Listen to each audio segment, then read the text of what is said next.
$1 bills that you should not spend. In this video, we're going to break down some pretty rare $1 bills, what you need to be looking out for on them, to make sure you're not passing up on any rare $1 bills. So let's hop right into this video. So up first, we have an interesting set here. Now, not a lot of people know that these $1 bills come in a sheet. So this is an uncut sheet of 4. Now, when it comes to $1 bills, some people will cut them up into individual notes and try to make errors, but you can always tell if you have a banknote from a sheet by the start of the serial number. You can see these $1 bills all start with 9s. It says 999. That is the BEP's way, the Bureau of Engraving and Printing, where they produce paper money. It tells them that this came from a sheet because they all start with 999. Now, this is actually a 4-item lot that came with all different denominations, and all of these different small 4 uncut sheet banknotes sold for a total of $154. Now, when you're looking at the back of this $1 bill, this one sold for $432, and you're going to be looking at that stain there. The stain, unfortunately, is something that will decrease the value of a banknote. So when it comes to handling paper money, you want to be very careful because handling it in a bad way will decrease its value. When you flip it over to the front, you'll see that this has an ink smear error. So this area got completely blacked out, which is really, really cool. Some people think they can get a black marker and replicate this. However, that is the farthest thing from the truth because a company like PMG is very easily going to be able to distinguish between an example that is altered and a genuine example that came from the BEP, like this one right here. So someone got this out of a pack somehow and was able to turn a $1 bill into $432. All right, $504 for this $1 bill. Now, the first thing you might notice on this bill is that there is a large tear or big bend going down the center. Now, it really is a shame because whoever found this could have kept much better condition of it and not damaged it, because as we know, damaging your banknotes will decrease their value without a question. If this bill was in better condition, it would have sold for a lot more money. The big reason here is the fact that it is indeed a serial number 6 star note. So star notes happen when there is a printing production error on a sheet of bills. A quality control manager will detect that, destroy that sheet, and produce a new sheet of bills with a star at the end of the serial number. Now keep in mind, this specific bill has that serial number 7, which is the big factor of the value, which is why it sold for $504.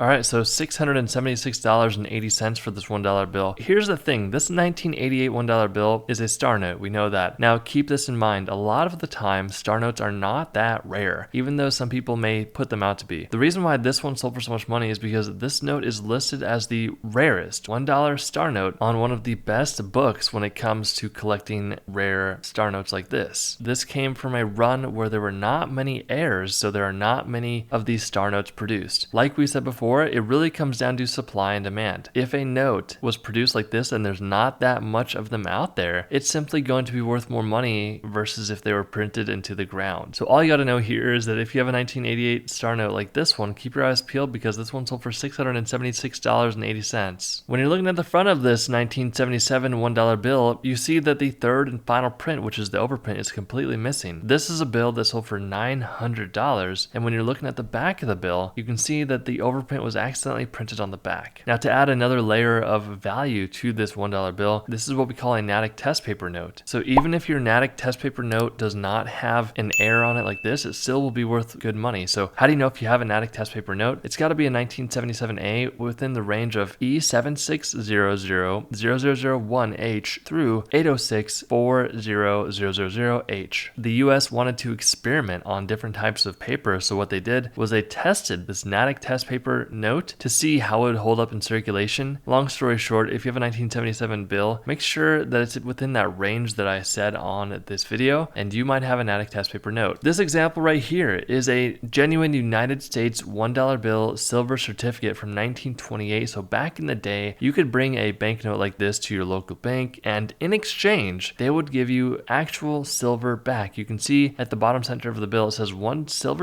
payable to the bearer on demand. That means back in the day, you could get silver in return. Such a cool concept. We wish they still did it today. However, this example was graded by PMG at a 35 EPQ. It could have graded higher if it was not as worn down and circulated, but this example sold for $1,200. If you enjoyed this video, then check out our free ebook down below, and we'll see you in the next video.